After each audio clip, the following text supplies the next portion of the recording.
Good day, St. Martin. I'm Jasenia Lazaro. And I'm Alston Lawrence. And welcome to another edition of St. Martin News Desk, where we bring you the latest and most important stories around the island and beyond. Let's mosey on in to our top headlines.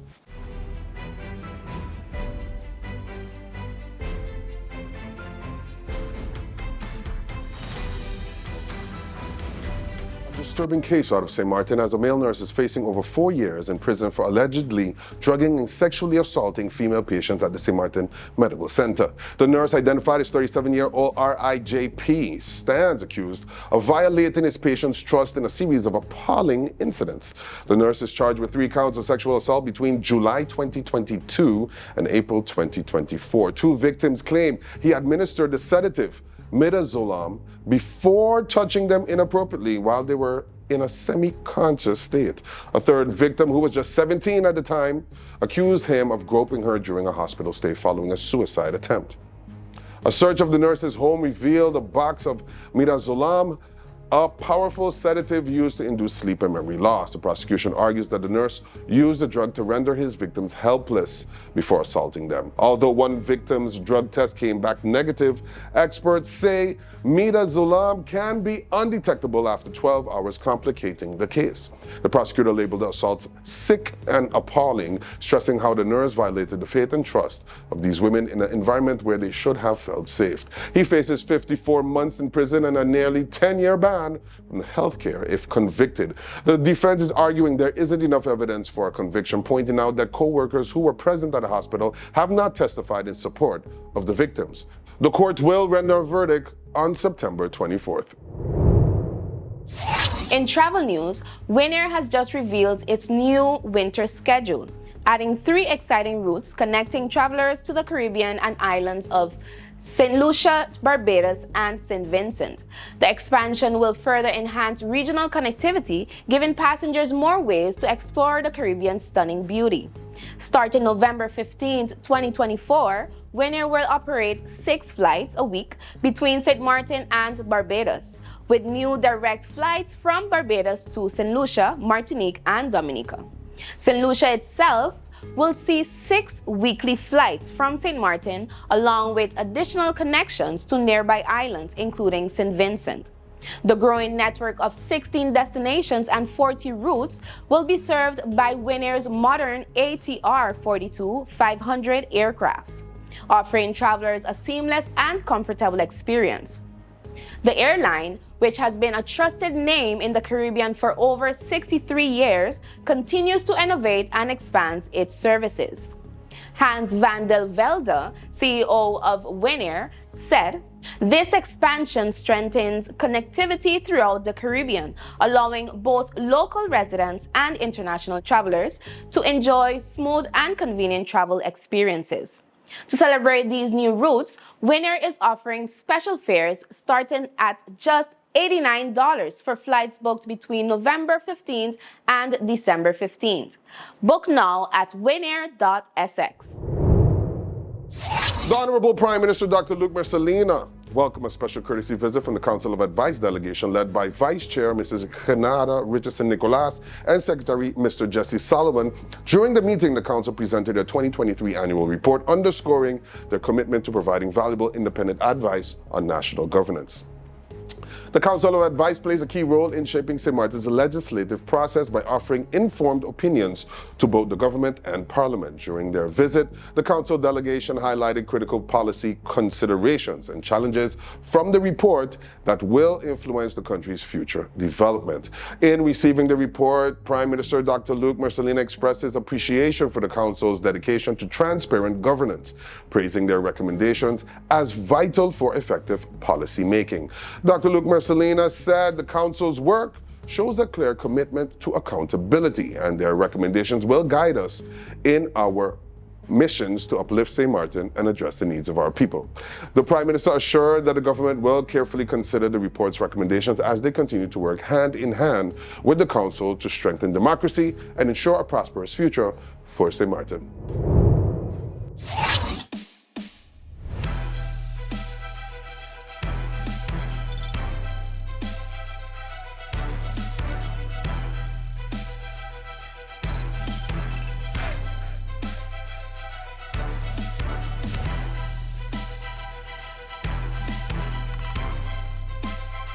having us. Remember, new episodes premiere every Monday, Wednesday, and Friday at 8 p.m. on TV 15 and across other social media platforms. I'm Jasenia Lassiter, wishing you a wonderful week. Stay friendly, St. Martin.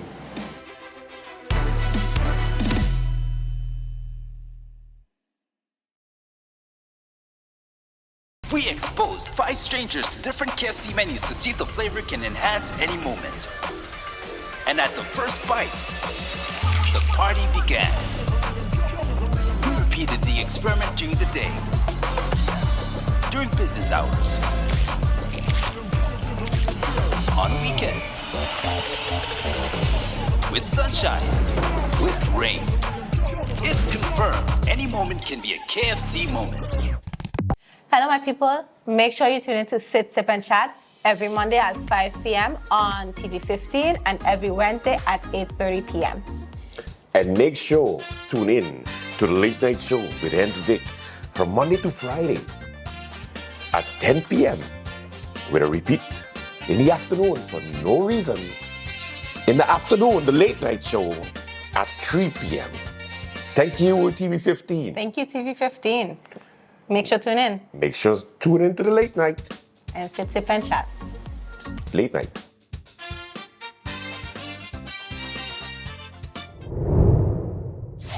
St. Martin's national telephone company Telem is facing a deepening financial crisis as it struggles to meet its obligations and maintain operations. The company's financial health has worsened following the announcement of a search for a new CEO, leaving its future in jeopardy. Telem is grappling with cash flow issues, making it difficult to pay creditors. Banks have withdrawn overdraft facilities, citing leadership instability as current CEO Kendall Dupersoy is set to leave his position by January 2025. The situation escalated after loan negotiations with APS fell through due to a lack of a long-term leadership at the company. With no chief technical officer or chief operating officer in place and a CFO who has been with Telem for just over a year, leadership gaps are further compounding the company's financial troubles. Despite efforts by the management to sell off assets such as the main building on Pawn Island and other properties, the supervisory board of directors has rejected these proposals. Prime Minister Luc Mercelina, addressing concerns about the government bailout, stated that as a shareholder, the government will have to do everything possible to assist Telem, given its status as a government-owned entity. End quote. With uncertainty surrounding the company's leadership and financial stability, the future of Telem remains in the balance. In news out of Phillipsburg, law enforcement has ramped up its traffic control operations, inspecting dozens of vehicles and issuing numerous fines. The police force of St. Martin, KPSM, conducted a series of inspections this week aimed at addressing traffic violations and maintaining public safety. Officers patrolled key streets, including Front Street, Canagita Street, and Cyril Webster Street. During the operation, 80 vehicles were stopped and inspected, resulting in 64 fines for various traffic infractions. Police also made 3 arrests, 2 individuals for possession of illegal narcotics and 1 for possessing a falsified driver's license. With the high tourist season approaching, KPSM plans to intensify these operations, urging motorists to adhere to traffic rules and maintain proper vehicle documentations. Drivers are also advised to avoid parking in unauthorized areas to avoid fines. The KPSM stated, "These operations are essential to ensure public safety and the smooth flow of traffic within Phillipsburg. As the high season nears, expect more frequent inspections across the island. Drivers are also reminded to stay compliant and safe on the road." Authorities in St. Martin have launched a major operation to relocate the beach vessel Island Scout, which ran aground near the former Great Bay Beach Hotel during Tropical Storm Ernesto. On Wednesday, the Ministry of Rotary, in coordination with other government bodies and the Kingdom Maritime Authority of the Netherlands, began moving the Island Scout to Port St. Martin. The vessel will undergo further inspection at Port St. Martin before being towed out of St. Martin's waters to a safer location. The decision to take custodianship of the ship was made after months of legal discussions between the ship's owner and the Ministry of Teat. Vromi Minister Patrice Gomes clarified that while the government has taken control of the vessel, it does not claim ownership but is overseeing the salvage operation due to the owner's inability to act. Fortunately, initial inspections revealed minimal to no damage to the vessel or the surrounding environment. Minister Gomes expressed confidence that the relocation would proceed smoothly. With more storms expected this hurricane season, authorities are taking swift action to ensure the vessel is safely removed from St. Martin waters. In a significant announcement, the Honorable Prime Minister Dr. Luc Mercelina has shared the Council of Ministers' position on the sale of Winair shares following thorough discussions held on August 27th. The Prime Minister expressed his gratitude for the insights gathered during the discussions and confirmed that the current Council of Ministers have reviewed the initial decision by the previous administration to sell Winair shares. After careful consideration, the Council has unanimously decided not to proceed with the sale. The Honorable Mercelina praised Winair's resilience, especially in overcoming the challenges posed by Hurricanes Irma and Maria, as well as the COVID-19 pandemic. He commended the airline's leadership and staff for their dedication, which has led to a remarkable financial recovery. The Prime Minister emphasized that the proposed sale price did not accurately reflect the true value of Winair, and selling under current conditions would not serve the best interests of St. Martin or the company. We firmly believe Winair's strategic importance to the country and its strong financial position make it vital to retain our stake. We are committed to ensuring Winair continues to thrive and contribute to the long-term prosperity of St. Martin. The Council of Ministers has expressed full confidence in Winair's management and staff, anticipating continued growth and success for the airline as they move forward in partnership with the government.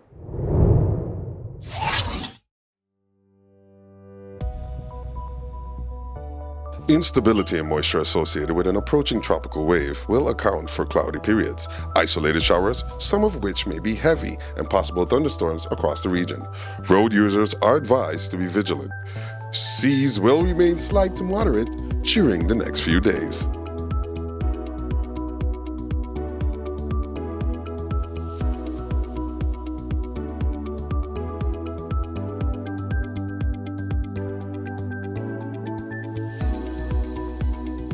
Now let's take a look at our tropical weather update by Mr. Brian Shields. Thank you very much for joining me. I'm meteorologist Brian Shields. In this video, I want to take a big look ahead. It's about the peak of hurricane season. I want to look at the next kind of major area that we're watching out for. I don't want to do it in an alarming way. I just want to show you kind of what I'm seeing down the road, but also some good news with several spots I'm watching in the short term, not showing a lot of development. Now, let's start with the long term, and then I'll get into the American model and the European model, both trying to develop something as we get into next week. So let's start with this map. So here we are in the Caribbean, here's the Atlantic, here's the coast of Africa. Things develop and come off the coast of Africa this time of year because of the trade winds. They kind of go like this. You get a lot of thunderstorms building up in parts of Africa, and then the trade winds work things across. Now, the brighter colors on this map, some in the western Gulf of Mexico and some near the east coast of Africa. Rather, that would be the west coast of Africa. These areas of brighter colors are telling me these are kind of areas to watch for development. Western Caribbean, I'll show you that. I'm not seeing big signs of development, but there's a chance of some development in the short term. But this green shading in here, that's saying, hey, there's about a 40 to 50% chance of development next week with an area, actually two areas that will come off the coast of Africa. Now, here we are in the Caribbean. Now, short term, I also want to talk about a little spin right in here. That's been bringing some rainstorms, rain and some thunderstorms to parts of the U.S. and British Virgin Islands this morning. Not really tropical in nature, but you see a little spin there that I'm watching. That is going to bring us some increased wet weather for some of us. A couple other areas out here, but the dry air has been limiting things. But as we get into next week, there are going to be a couple bigger tropical waves that come off the coast of Africa. That is super common for this time of year. It doesn't take a meteorologist to tell you that. But the models are now picking up on development. But I want to get into some good news in a moment with what we're seeing. Now, please take this with a grain of salt. Please know I just want to give you a feel of what I'm seeing, because this model, the American model, is showing a developing hurricane. But I do want to get ahead of this because I know some other entities may say, hey, there's a hurricane coming. Not necessarily.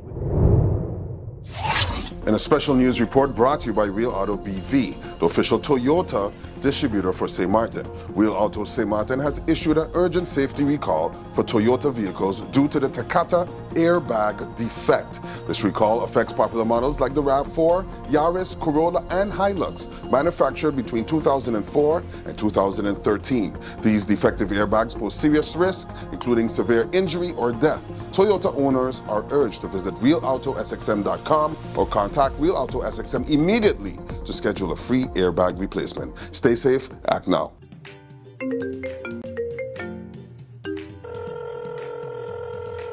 Hi, Mom. How are you? Hi, darling. I'm fine. Just calling to say hi.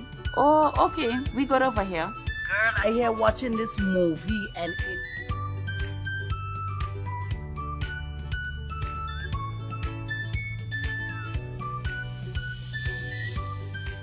But, Mom, you finished all your minutes yet? No, girl. Telem has new postpaid plans and automatically upgraded my postpaid package. Is that so? Guess what? I am getting more minutes and almost double the amount of data for the same price. I guess I'm making a switch now. Let me call you back, Mom. Hey, Tash, you have Telem new postpaid plans?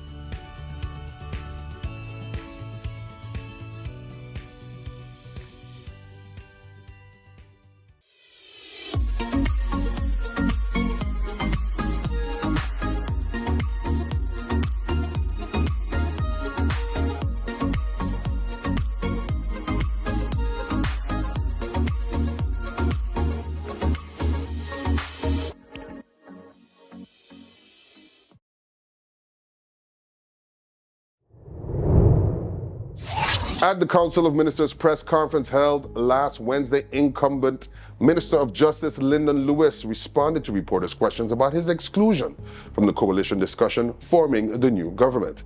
Minister Lewis expresses disappointment over being left out of the government formation talks, particularly since he was part of the current coalition. According to him, only Omar Otley, leader of the United People's Party, reached out to him. Lewis explained that he had heard political leaders claim that his alignment with a party contributed to his exclusion, along with comments on his attendance at Council of Ministers meetings. I may have missed some COM meetings, but I've been busy working for the people of St. Martin. The voters showed their appreciation for my hard work in the recent elections, said Lyndon Lewis. The minister, who was elected to Parliament in August 19th snap election, vowed to keep a close watch on the new government's performance, particularly the Ministry of Justice. He also said he would support the new government if they performed well, emphasizing that his actions are for the people, not personal politics. Lewis made it clear that he will be holding the entire Council of Ministers accountable from his seat in Parliament, with a sharp focus on their service to the people of St. Martin. And if anyone wants to speak to me, whether being in politics or business or those from the bloc, I will have that conversation with them. My loyalty lies with my country. After election, I don't see political colors.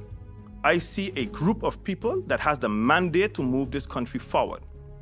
And I am one of those individuals. Yeah, my attendance wasn't great in the Council of Ministers. But any one of them can tell you, I'm the only minister that has stacks of files, also when I'm sitting in the Council of Ministers, reviewing and making decisions on behalf of the people of this country. That is my job. My job cannot be in meetings continuously that is not being fruitful. So if today I am being denied to serve my country for that, then it's okay. Because any capacity or any position that I've served as a legal advisor for 3 ministers before, any capacity that you put Lyndon Lewis in, he will perform. You sound very hurt by this. It is not even hurt, it's the disrespect. Okay. It is called disrespect because up to today, I also learned from a group of people that met with the Prime Minister up to this morning and the Prime Minister told them, I did not declare independence. What is that? I'm telling you, I do not play politics. The people made their decision from 176 votes just in January to 440-something votes. And I tell people, $0. $0. I didn't have to give no one not even $1. I didn't even have to campaign. You know why? Because my work spoke for itself. I also mentioned in the Council of Ministers before, if we stop thinking about elections and work for this country, our work will surpass in votes than any other person outside trying to come in. That is the reason why the people then made their decision at the polls. Again, it is not that I'm hurt of becoming the Minister of Justice again. That's what the people want. I should never want to be in office more than the people want me to be. They made their voice very loud. And if the current coalition refuse to continue the way that we started, because we did not have our 4 years, if you tell me I want to make that decision after, it's okay. But right now, this is dirty politics, and I will say it publicly. Social Health Insurance's SZV has updated its business continuity plan, the BCP, and presented it to Minister of VSA Veronica Webster. This updated plan aims to bolster SZV's operational resilience during and after disruptions. The updated BCP outlines strategic measures to ensure SZV maintains operational continuity with minimal downtime in the face of emergencies. The plan includes protocols for activation within 24 hours of a disruption, ensuring that essential functions continue without delay. Key components of the plan include regular testing, training, and exercises for all personnel to ensure preparedness and optimal equipment performance. SZV also commits to annual reviews of the BCP to incorporate lessons learned and address emerging threats. Honorable Minister Veronica Webster stated, quote, I was pleased to receive SZV's updated business continuity plan. It prepares the organization for both major disasters and smaller disruptions like power outages. This plan is crucial for preventing financial losses, providing peace of mind to employees, and ensuring that SZV can swiftly rebound from any crisis. End quote. The updated BCP highlights SZV's dedication to safeguarding its services, employees, and the community by maintaining a robust framework for emergency response. SZV's commitment to resilience through its updated business continuity plan underscores its readiness to handle any disruptions and ensure continued service to the community. The Emilio Wilson Estate Foundation and St. Martin Pride Foundation have expressed their support for the government's recent move to discuss returning part of the Emilio Wilson estate to the public ownership. The decision includes designating parts of the Emilio Wilson estate for agriculture and conservation. The Emilio Wilson estate, spanning approximately 90 hectares from Cul-de-Sac Valley to Century Hill, is a significant site of cultural and natural heritage. The foundations have been advocating for the entire remaining portion of the estate to be established as St. Martin's first land-based protected area and national park. It is crucial that we not only protect this valuable area, but also ensure it remains accessible to the public. We envision this space as an educational resource where both residents and visitors can learn about our heritage and the ecological value of our island, said Ruben Thompson of the Emilio Wilson Estate Foundation. The estate includes former sugar plantations and is home to diverse biological environments. Advocates for the estate stress that it is not only to preserve but also to serve as a platform for environmental education. The current lack of terrestrial parks on St. Martin has been a growing concern, highlighting the need for protection of the island's unique habitats. The foundations urge the government to adopt the St. Martin Proposed Land Parks Management Plan, which outlines a strategy for protecting key land-based areas, including the Emilio Wilson Estate. This plan aims to preserve St. Martin's cultural and environmental heritage for future generations. Sol Antilles NV, a leading provider of energy solutions in St. Martin, has renewed its commitment to supporting the community by continuing its partnership with the Rotary Club of St. Martin Sunrise. This partnership will extend into 2024 and 2025, focusing on providing breakfast to students at the Leonard Corner Primary School in Quebec. The breakfast program, which began in 2012, served approximately 50 students at the Leonard Corner Primary School. This initiative aims to promote healthy nutritional habits and enhance academic performance among the children. Mr. Robert James, General Manager of Sol Antilles NV, expressed his enthusiasm about the ongoing support. Jarna Dialani, President of the Rotary Club of St. Martin Sunrise, also expressed her gratitude towards Sol Antilles NV. We are thankful for Sol's continued partnership. This program is vital in helping schools promote healthy eating and improve student performance, Dialani said. Miss Alice Samuel, school manager at the Leonard Corner Primary School, thanked both Sol Antilles NV and the Rotary Club for their contributions as well. The breakfast program is essential for the students. It helps them start their day with nutritious meals, improving their focus and learning outcomes, Samuel added. The breakfast program is a flagship project of the Rotary Club St. Martin Sunrise, now supporting children in 7 schools across the island. Sol Antilles NV and the Rotary Club of St. Martin Sunrise are committed to fostering better educational outcomes and well-being for students through their continued support of this important program. That's all the time we have for today's edition of St. Martin News Desk. Thank you for joining us. Remember, new episodes premiere Mondays, Wednesdays, and Fridays at 8 p.m. on TV 15 and across all social media platforms. I'm Yesenia Lassiter, wishing you a wonderful week. See you next time. And you know what to do. Stay friendly, St. Martin.